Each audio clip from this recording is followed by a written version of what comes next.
accidentally made that Xenoblade video, I mentioned having some predictions about Xenogears, but that I wouldn't commit to anything yet due to not having finished it. Well, now I have. I can easily slot this addendum into the blog post, but it's kind of difficult to figure out how to worm this into a visual format when that upload was already finalized long ago. Ordinarily in this situation, I'd have simply decided it wasn't worth the effort of publishing, but I suppose any kind of forward-facing consistency or quality has never been something I've concerned myself with. And above all, I simply have some words to say about Xenogears. As stated in that video, yes, the obvious links to Megazone and Evangelion remain obvious all throughout. That much was never really a question, given how blatant the inspirations were.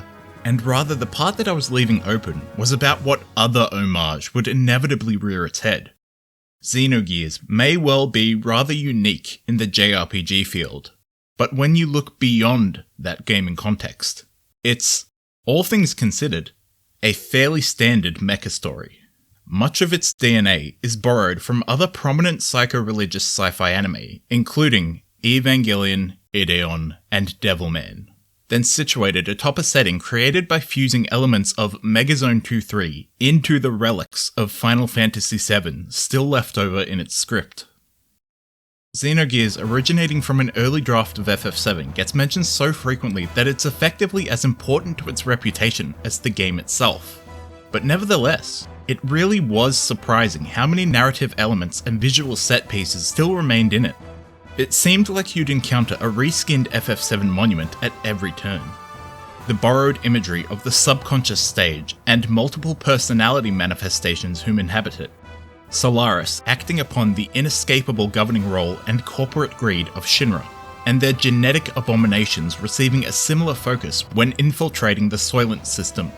Climbing Babel Tower was a bit like the stairs to get into Shinra HQ, as I recall, and the game frequently utilizes green pods equivalent to those seen in the Nibelheim Manor's basement. Across the story, the protagonist is unknowingly called toward a reunion, with Cloud bringing the black materia to Sephiroth, and Faye bringing the anima relics to Krelian. The icy northern lands hide a similar landmark in that of the glowing northern crater, where Sephiroth and the Zohar modifier both sleep. Likewise, you approach each final boss by descending into a glowing green cavern, and the inside is some weird void with a pulsing red orb in the middle. The true hidden villain is the grotesque The Thing-esque alien god Genova and Deus, and the terms each game's story is built upon frequently create mention of a mysterious mother held in a containment tube. The way in which Ellie's destiny links into Myung and subsequently the extraterrestrial bioweapon Deus somewhat creates a similar narrative role to Aerith as the last representative Cetra, and thus her cursed history with Genova. There are false memory story beats forming the basis of the Zack Cloud and Lacan Faye story arcs. The character sprites looked like 2D versions of the FF7 character model style too, which was cool to see. In fact, the titular Xenogears does share colours with Cloud's Ultima weapon, but that one is more like to be coincidence than anything. Faye also has access to the excessively theatrical space magic, Big Bang, visually reminiscent of Sephiroth's supernova, etc, etc, etc. I am in no way pretending I actually took enough notes over my 5-month playthrough to make any decisive showcase, but even on a summary, there's still so much Final Fantasy VII in there. I do also wonder if Graf's name, armor, and the Lacan Faye shared face then went on to be the inspiration for Gabranth in Final Fantasy XII. As far as that previously raised discussion of anime comparisons is concerned, the story was largely an amalgamation of Megazone 2-3's third part, Evangelion, and Final Fantasy VII. Last time, I had suggested it was leaning toward a Megazone-esque colonization story, through the intro cutscene and a remark about humans not existing on that planet earlier than 10,000 years ago. Those parallels rang true. A massive colony ship near the orbit of Earth is attacked by a weapon belonging to its own species, tearing it apart and making it crash upon the planet's surface. From there, the conspiracy of colonization begins. The Deus bioweapon is somewhat designed to resemble Lilith from Evangelion, and subsequently it manufactures humanity for the sake of becoming its own nourishment in the distant future, much like the Lilim. The rest of the berserk robots adorned by terrifying wings of light, Illuminati stand-ins, and childhood flashback sequences speak Evangelion for themselves. The ways in which Faye resembles Shinji's own persona instabilities and piloting hesitancies are conveyed simply by playing the game. But I did take particular note that there was a close-up shot of Faye in his childhood, standing amidst a ruined lab, which referenced Shinji in the event of his mother's disappearance.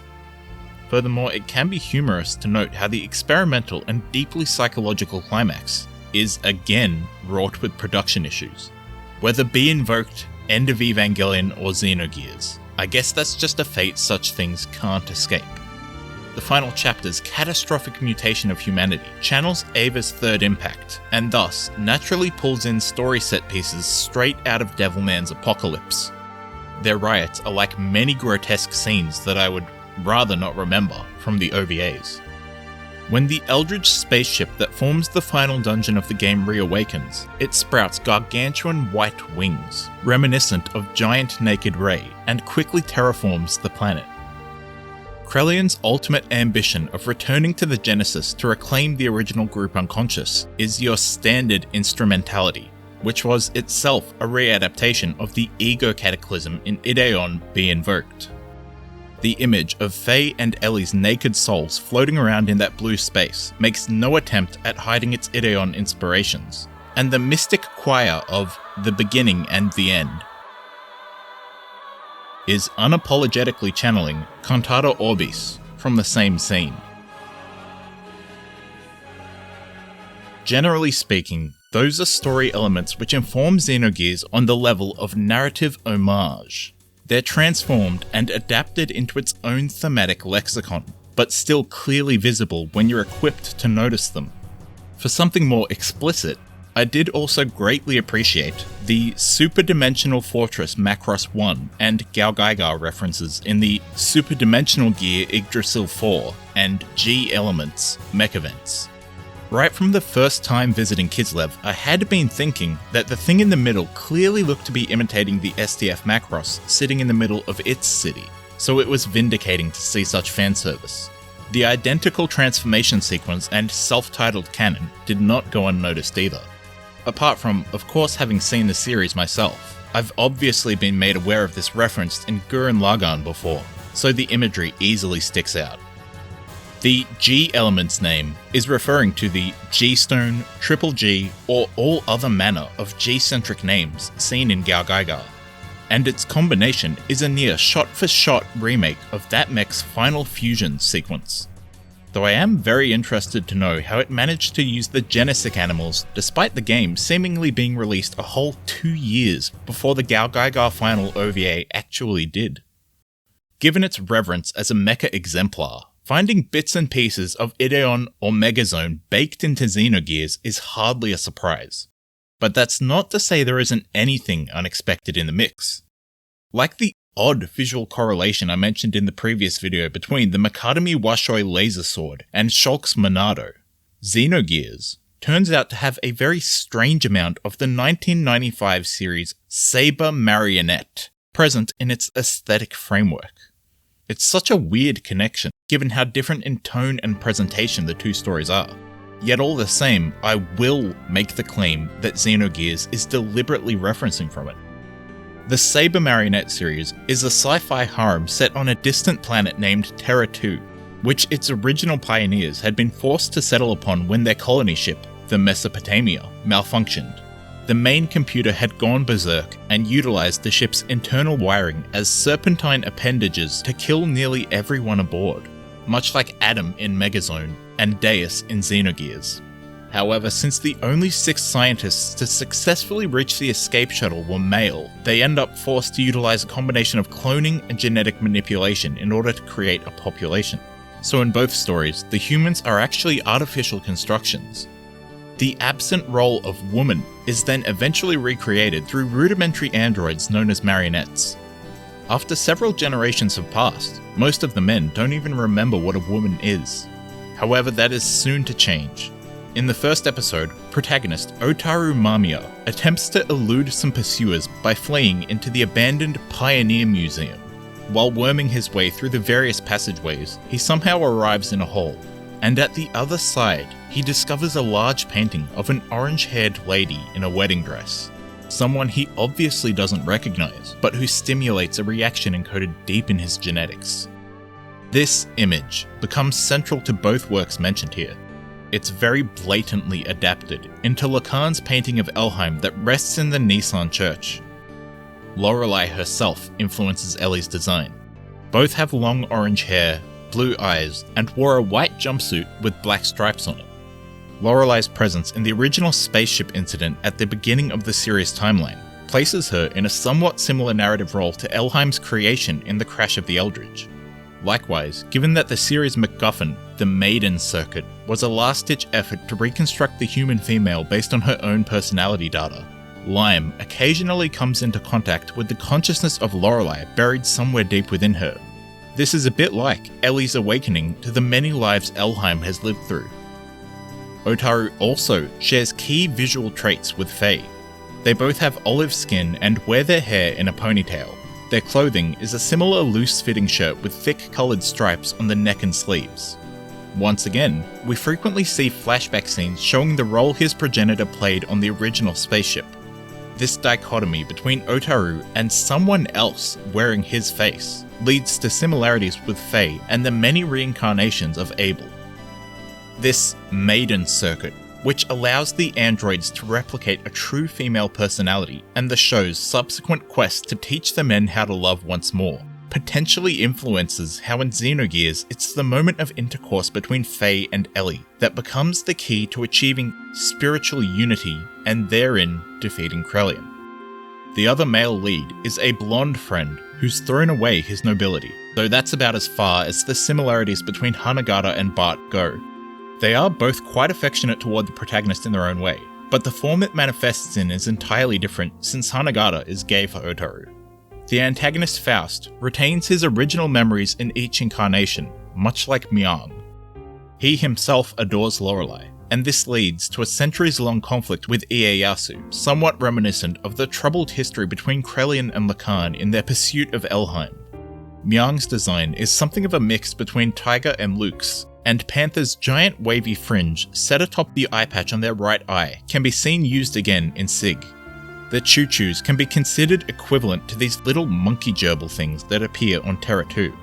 Saber Marionette also places a great deal of importance on the sprawling underground caverns that connect each nation, which are a locale highlighted with equal significance in Xenogears.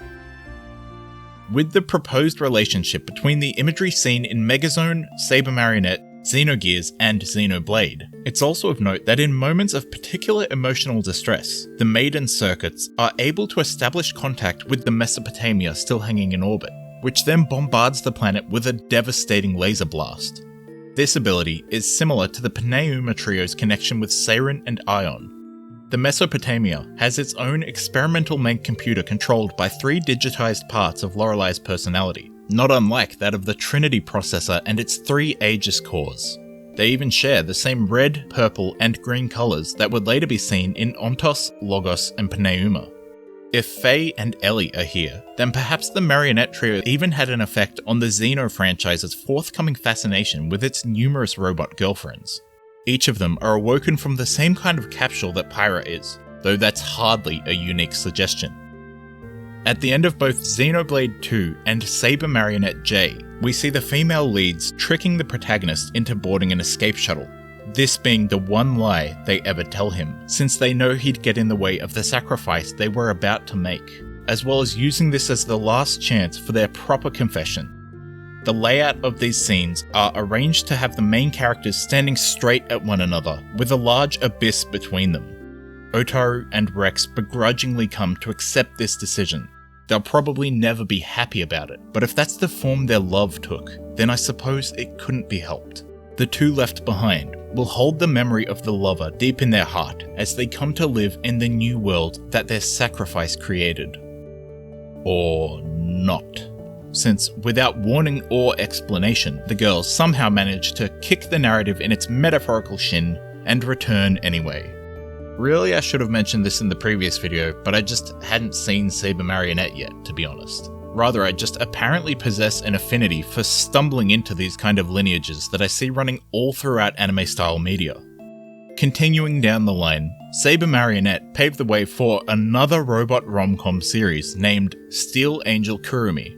I'll highlight that link in my Romantic Invader video whenever that script eventually gets finalized. But the reason I cite it here is that, at least in my own viewing, which is a lot, by the way, Kurumi is the earliest made robo I have on my list. And therefore, I believe this is the one to point at as the design inspiration for Xenoblade 2's maid-centric robots. Mind you that the game also has rather unabashed references to Mazinger and Getter Robo present in the Poppy QT segments, so the scene was already primed for these kinds of visual links. Kurumi's generally excitable and pampered personality can be seen reflected in Poppy, but in particular, her maid outfit seems to possess notable design elements being carried forward. They both share the puffy shoulders with red lines on them. The apron is layered beneath the skirt instead of being the frontmost piece of clothing like most maids, and they're decorated with oversized gold buttons. Poppy's sister Kiku also shares immediate design similarities with Kurumi's sister Saki, both of their hairstyles being that brown bob and wearing a blue and white maid outfit. On its own self-referential merits too, it's real neat seeing all the ways in which Gears influenced the Xenoblades. Not just the obvious of the Zohar and its ether forming the basis that everything revolves around, but deeper design decisions like its ability to peer into future phenomena and actualize it as a form of limitless energy, being that which inspires Alvey's foresight.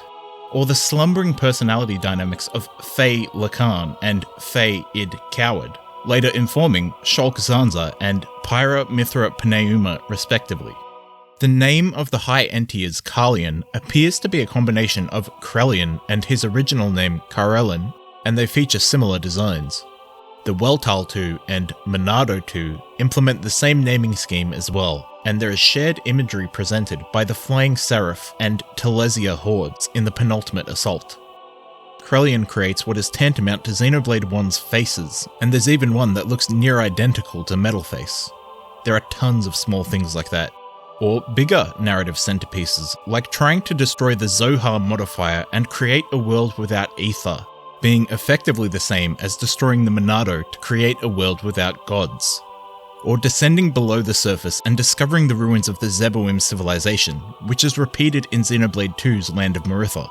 The rebellion that brought the Zeboim era to its knees, and the jaded scientists leaving behind a single Deus Ex Machina before being killed by the oncoming army, are images obviously echoed in both the Saviorite Rebellion and Conduit incident of Xenoblade 1 and 2, and the Ganglion destroying Earth in Xenoblade X. Klaus even shares the K from Kim's name to point toward this. Xenoblade 1 is basically just a facelift for the time-tested tale of Ideon's Sword of Light and the demon held within. Xenoblade X specifically imitates not just the backstory and setting of Megazone 2-3, but also its transforming motorbike mech, the Garland. Xenoblade 2 borrows so much from the aesthetic direction of Expelled from Paradise, and the design evolution carried down from Angela. And now sitting down to finally reflect on Xenogears, since the truth is that I actually started writing this 3 months ago, there are 4 or 5 different anime series that I see tangibly echoed within the visual terminology of Xenogears. This franchise has always been anime as hell. It began this way. Heck, despite the never-ending flack it catches, Xenoblade 2 is actually the game in the series that seems to borrow the least from existing anime stories. And it's not like anything I've brought up is even that obscure, so I guess it just goes to show that a lot of people have not seen a lot of anime. In conclusion, what is a Xenosaga? I've never heard of it.